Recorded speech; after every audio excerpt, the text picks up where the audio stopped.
Hello friends, welcome back to my YouTube channel. आज है तारीख 5 सितंबर 2023 और आज के द हिंदू न्यूज़पेपर एनालिसिस में आपका स्वागत है। तो वीडियो स्टार्ट करते हैं। सबसे पहले चलते हैं फर्स्ट आर्टिकल पे। इस आर्टिकल में दिया गया है Chinese president will not attend Delhi G20 summit. जैसा कि आपको पता है कि 9 सितंबर से G20 की समिट स्टार्ट होने वाली है। तो अभी चाइना के प्रेसिडेंट इस समिट को अटेंड करने वाले थे, लेकिन रिसेंट में ये न्यूज़ आई है कि चाइना के प्रेसिडेंट जो है अब इस समिट को अटेंड नहीं करेंगे। तो इसका कोई रीज़न नहीं दिया गया है। यहाँ पे देखिए लिखा है no reason have been given for mister Xi Jinping the summit. मतलब इस समिट को अटेंड क्यों नहीं कर रहे हैं, तो इसका कोई भी रीज़न इन्होंने नहीं दिया है। अभी इन्होंने हाल ही में ब्रिक्स की समिट अटेंड की थी और ये भी पॉसिबिलिटी थी कि ये समिट वो अटेंड करेंगे, लेकिन उन्होंने इस समिट को अटेंड नहीं किया है। अब इस समिट को अटेंड क्यों नहीं किया है, इसके लिए एक रीज़न ये हो सकता है कि अभी रिसेंट में ही चाइना जो है ऐसी हरकतें करता रहता है। तो चाइना ने अभी क्या किया कि अपने मैप में इंडिया का जो अरुणाचल प्रदेश वाला थोड़ा सा पोर्शन है वो अपने मैप में दिखा दिया, और केवल इंडिया का ही नहीं बल्कि अपने जो आस पड़ोस के और 2-3 देश हैं उन कंट्रीज़ का भी कुछ कुछ पार्ट जो है अपने कंट्री में दिखा दिया। तो उन सभी कंट्रीज़ ने ये मैप मानने से तो इनकार कर दिया। तो इसीलिए हो सकता है कि चाइनीज़ प्रेसिडेंट नहीं आएंगे, क्योंकि अगर आएंगे तो इस बात को लेकर इस समिट में इनसे बातचीत की जा सकती है। तो हो सकता है इसीलिए इस मीटिंग से वो बचना चाहते हैं, इसे अवॉइड कर रहे हैं। तो इस आर्टिकल में इतना ही। अब आते हैं नेक्स्ट आर्टिकल पे। इस आर्टिकल में देखिए IAF begins western air commands annual exercise. जो इंडियन एयर फोर्स है उसके वेस्टर्न एयर कमांड ने एक एनुअल एक्सरसाइज स्टार्ट की है 4 सितंबर से, जो कि 14 सितंबर तक चलेगी। ये 14 सितंबर तक चलने के लिए अभी बीच में जो अभी G20 की समिट होगी दिल्ली में, तब तक ये रोक दी जाएगी 2 दिन के लिए। इस का नाम आप देख सकते हैं, इस एक्सरसाइज का नाम है त्रिशूल। ये एक एनुअल ट्रेनिंग एक्सरसाइज होने वाली है। यहाँ पे लोगों को या ऑफिसर्स को ट्रेंड किया जाएगा, उनकी एबिलिटी चेक की जाएगी। इसमें इस एक्सरसाइज के द्वारा जो एयर एसेट्स हैं उनकी एक्टिवेशन को चेक किया जाएगा। LOC पर लाइन ऑफ कंट्रोल और LAC पर लाइन ऑफ एक्चुअल कंट्रोल। ये LOC और LAC है क्या, ये आपको पता होगा। जैसे एक ये अपना इंडिया का जो मैप है, इसमें यहाँ पर ये LOC होता है, जो लाइन POK वाला, ये POK वाला रीजन है इंडिया का ही, लेकिन जो पाकिस्तान है वो इस पर कब्जा किए हुए है। वैसे ही ये जो इधर वाला पार्ट है वो LOC बोला जाता है, जहाँ पर चाइना अक्साई चिन वाला ये रीजन है, चाइना अपना कब्जा यहाँ पर किए हुए है। तो इसी पर इनकी एक्टिवेशन देखा जाएगा कि ये जो एयर एसेट्स हैं या और भी चीज़ें हैं ये इस पर कितनी अच्छी तरह से एक्टिव हैं। आते हैं नेक्स्ट आर्टिकल पे। Vikram lander does a hope goes to sleep good night till 22 सितंबर। ये जो विक्रम लैंडर है, कल भी बताया था कि 22 सितंबर तक ये स्लीप मोड में जाने वाला है, लेकिन उससे पहले इसरो ने देखा इसे, थोड़ा सा इसने होप किया। होप क्या होता है, इसने थोड़ी सी ऊंची छलांग लगाई और लगभग ये 30 से 40 सेंटीमीटर दूर तक ये छलांग लगाकर गया। इससे छलांग लगाकर ये कम से कम 30 से 40 सेंटीमीटर तक यहाँ पे आया, और इसमें ये जो आपको देखने के मिलेंगे चेस्ट और ये ILSA, ये दोनों इन्होंने ये पहले यहाँ पे ये लगे हुए थे। ये किस लिए लगे हुए थे, ताकि चांद पर कोई भी अर्थक्वेक, भूकंप वगैरह या कोई भी गड्ढा है, इन सब चीज़ों को देखने के लिए यहाँ पर ये लगे हुए थे। तो इसने ये पहले ये फोल्ड कर लिए, फिर इसने छलांग लगाई यहाँ पर, और फिर से ये इसने बाहर अपने निकाल दिए। अब ये इसके बाद ये स्लीप मोड में जाने वाला है। 22 सितंबर तक ये यहाँ पर स्लीपिंग मोड में रहेगा, और इसके ये जो सारे और भी ILSA या और भी चीज़ें हैं ये ऑफ़ कर दी गई हैं, क्योंकि अब ये कुछ दिन तक वर्क नहीं करेगा। अब 14 दिन, क्योंकि यहाँ पर रात होने वाली है, बहुत ज़्यादा ठंड होगी, तो इसरो का कहना है कि 14 दिन के बाद अगर यहाँ पर सन की लाइट आएगी जब, तब यहाँ पर इसे चेक किया जाएगा कि ये वर्क कर पा रहा है कि नहीं कर पा रहा है। अब आते हैं नेक्स्ट आर्टिकल पे। ये telecom firm civil society group divided over selective ban on apps. मतलब जो हमारी टेलीकॉम कंपनियां हैं जैसे जियो, एयरटेल या वोडाफोन, ये सारी कंपनियां ये बोल रही हैं कि काफ़ी जो ऐप्स हैं जैसे व्हाट्सएप हो गया, इससे हम कॉल भी कर सकते हैं और वीडियो कॉल भी कर सकते हैं, तो इन ऐप्स को बैन करना चाहिए। क्यों बैन करना चाहिए? क्योंकि जैसे जो लोग हैं इन ऐप्स के द्वारा बात भी कर सकते हैं, लेकिन व्हाट्सएप पर तो व्हाट्सएप से कोई चार्ज नहीं लग रहा है, व्हाट्सएप इनसे आराम से पैसे कमा पा रहा है, लेकिन व्हाट्सएप की तरफ से कोई भी चार्ज इन कंपनियों को तो दिया नहीं जा रहा है। तो ये कंपनियां बोल रही हैं कि हमारा नेट, हमारी सिम जो है ये लोग यूज़ करते हैं और व्हाट्सएप से भी हमें कुछ मिलना चाहिए, क्योंकि मेरा ही नेट ये लोग यूज़ कर रहे हैं, तो व्हाट्सएप हमें बिना किसी कुछ दिए ये अपना चीज़ें यूज कर रहा है और इनसे पैसे कमा पा रहा है। तो इसी को लेकर ये आर्टिकल दिया गया है कि व्हाट्सएप को यहाँ पर बोला गया है। अभी देखना, ये आप देख सकते हैं कि टेलीकॉम ऑपरेटर है, उन्होंने एक बार फिर से ये बात कही है कि WhatsApp need to pay them for cost incurred in carrying their data on network. मतलब उनके नेटवर्क को या उनके डाटा को यूज करने के लिए व्हाट्सएप को कुछ पे करने की ज़रूरत है उन्हें। अब देखते हैं, अभी तो ये अभी कुछ नहीं होने वाला है, अगर लेकिन व्हाट्सएप अगर उन्हें पे करेगा तो हो सकता है कि व्हाट्सएप का भी सब्सक्रिप्शन ख़रीदना पड़े, व्हाट्सएप से भी वीडियो कॉल करने के लिए या वॉइस कॉल करने के लिए या किसी को से चैट करने के लिए हमें व्हाट्सएप का भी सब्सक्रिप्शन ख़रीदना पड़े, लेकिन अभी तो ऐसा कुछ होने नहीं वाला है। तो अभी ये बस एक आर्टिकल था तो वो मैंने आपको बता दिया। ये न्यूज़ ऐसी आती ही रहती है बीच बीच में, अगर कुछ होगा तो फिर बताऊँगा।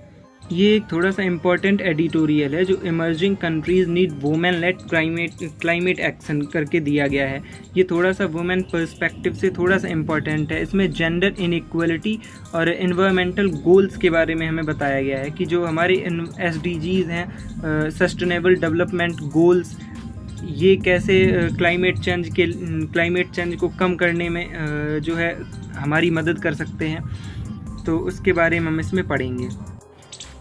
इसमें क्लाइमेट चेंज के जो इम्पैक्ट है उसके बारे में बताया गया। इंटरनेशनल लेबर ऑर्गेनाइजेशन स्टडी जो 2019 में हुई थी, इसने बताया है कि 2030 तक लगभग 22% ऑफ टोटल वर्किंग आवर्स जो है पूरे वर्ल्ड में कम हो जाएंगे, क्योंकि to be lost to high temperature की वजह से जो क्लाइमेट चेंज हो रहा है इतना, तो बहुत ही ज़्यादा गर्मी हो रही है, गर्मी हमें देखने को मिल रही है।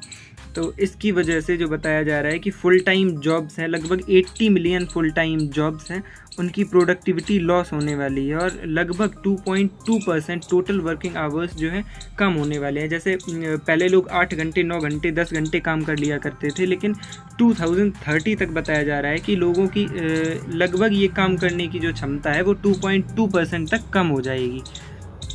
यूनाइटेड नेशन ने ये बात हाईलाइट की है, ये यहाँ पे देख सकते हैं 2009 में, कि जो ये क्लाइमेट चेंज है एक जेंडर वाइज भी ये इफ़ेक्ट कर रहा है। वुमेन को सबसे ज़्यादा इसने इफ़ेक्ट किया है और वुमेन को ज़्यादा से वल्नरेबल और disproportionately affected by climate change. Women जो है क्लाइमेट चेंज की वजह से बहुत ज़्यादा इफ़ेक्ट हुई हैं then man to impact of climate change. इतना ज़्यादा मैन नहीं इफ़ेक्ट हुआ है UN के अकॉर्डिंग।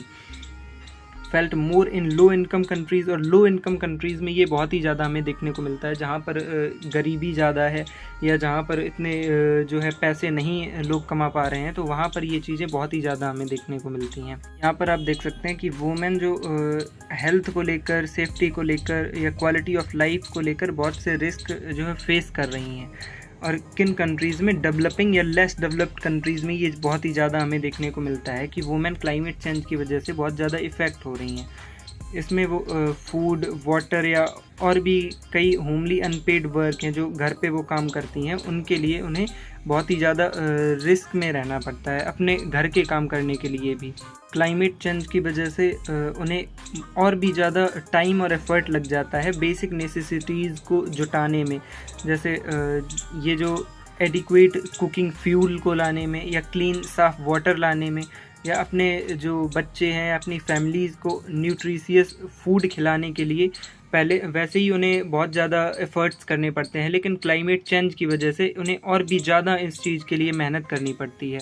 और जो ये रूरल एरियाज़ में वुमेन सबसे ज़्यादा नेचुरल रिसोर्सेज पर और लेबर इंटेंसिव वर्क्स पर सबसे ज़्यादा डिपेंड रहती है कि जैसे बहुत ज़्यादा मेहनत करना हो गया या बहुत ही दूर से कहीं पानी लाना या कहीं दूर जाकर सब्जियां लाना, ऐसे काम करने के लिए क्लाइमेट चेंज से ये बहुत ही ज़्यादा इफ़ेक्ट होती हैं। फिर नेक्स्ट यहाँ पर आपको देखने को मिलेगा कि एक MC एलिस्टर की स्टडी के द्वारा यहाँ पर बताया गया है कि 2050 तक लगभग 1.2 बिलियन क्लाइमेट रिफ्यूजीज़ आपको देखने को मिलेंगे। जैसा कि अभी बताया कि सबसे ज़्यादा वुमेन और गर्ल्स जो हैं इसमें सबसे ज़्यादा इफ़ेक्ट होती हैं। तो इसे हम एक एग्जांपल से देखते हैं कि 2050 में एक अर्थक्वेक नेपाल में आया था। यहाँ पर यूनाइटेड नेशन पॉपुलेशन फंड ने वुमेन का एक डाटा फाइंड किया जिसमें सबसे ज़्यादा वुमेन को ट्रैफिकिंग में और एक्सप्लोटेशन, ट्रैफिकिंग मतलब तस्करी या एक्सप्लोटेशन मतलब शोषण हो गया, सबसे ज़्यादा वुमेन्स का हमें देखने को मिला था। तो इसने ये डाटा हमें शो किया जिसमें जेंडर बेस्ड वायलेंस हुआ वुमेन्स के साथ और एम्प्लॉयमेंट उनके लिए डिक्रीज़ बहुत ही ज़्यादा कम हो गया, एजुकेशन कम हो गया, एसेंशियल हेल्थ सर्विसेज जो उन्हें मिलनी चाहिए थी वो नहीं मिली, और सेक्सुअल और reproductive health care, psychological support, ये सब इन सब के वुमेन और गर्ल्स के लिए बहुत ही ज़्यादा कम हो गया। अब इन सब चीज़ों को हम कम कैसे कर सकते हैं? या invest in women's education training, या वुमेन्स का जो एजुकेट करके उन्हें ट्रेन करके इन सब चीज़ों के बारे में बताकर हम इस चीज़ों को कम कर सकते हैं। तो इसमें देखिए ये बताया जा रहा है climate change is also linked to women inequality. Climate change है वो वुमेन इनइक्वालिटी से भी लिंक है। अकॉर्डिंग टू द एस्टिमेशन बताया जा रहा है कि 130 मिलियन पीपल हैं जिनको पॉवर्टी की तरफ 2050 तक धकेला जा सकता है इसी क्लाइमेट चेंज की वजह से, क्लाइमेट चेंज के रिस्क्स की वजह से। Natural disaster, food inflation impacting, ये सब इम्पैक्ट करेंगे वुमेन की इनइक्वालिटी को और भी ज़्यादा। इतनी ज़्यादा फूड की महंगाई हो रही है और नेचुरल डिजास्टर्स भी आ रहे हैं, तो इनसे सबसे ज़्यादा वुमेन जो है हर्ट होने वाली है। इस पर सबसे ज़्यादा वुमेन को ही इम्पैक्ट पड़ने वाला है। अब अगर बात करें कि when it comes to adjusting to a changing climate को चेंज करने के लिए हम क्या कर सकते हैं? Women have a lot to offer. हम बहुत सारी चीज़ें हैं जो वुमेन को दे सकते हैं ताकि थोड़ा सा उनका बर्डन जो है कम हो जाए। तो investment in women education, women's को एजुकेट करके उन्हें ट्रेन करके access to resources are essential, और या उन्हें जो भी चीज़ें हैं उन रिसोर्सेज को उन्हें दिलाकर, या फिर हम उन्हें ये बताकर कि कैसे हम नेगेटिव इम्पैक्ट्स हैं क्लाइमेट के क्या क्या हो सकते हैं उन सबको बताकर, या teaching them how to practice sustainable agriculture, कैसे जो सस्टेनेबल एग्रीकल्चर है कर सकते हैं हम उसे, या वाटर मैनेजमेंट, एनर्जी जनरेशन, इस सब के बारे में बताकर हम क्लाइमेट चेंज के जो इफ़ेक्ट हैं इन सबको, नेगेटिव इम्पैक्ट्स को कम कर सकते हैं।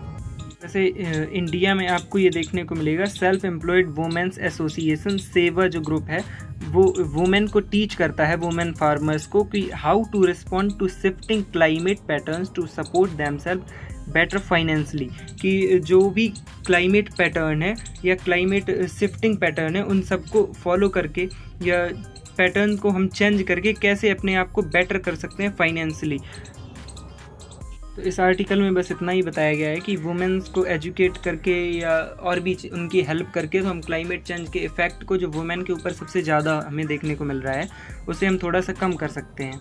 ये आर्टिकल ईश्वर चौधरी और बालाकृष्ण पाधी इनके द्वारा लिखा गया था।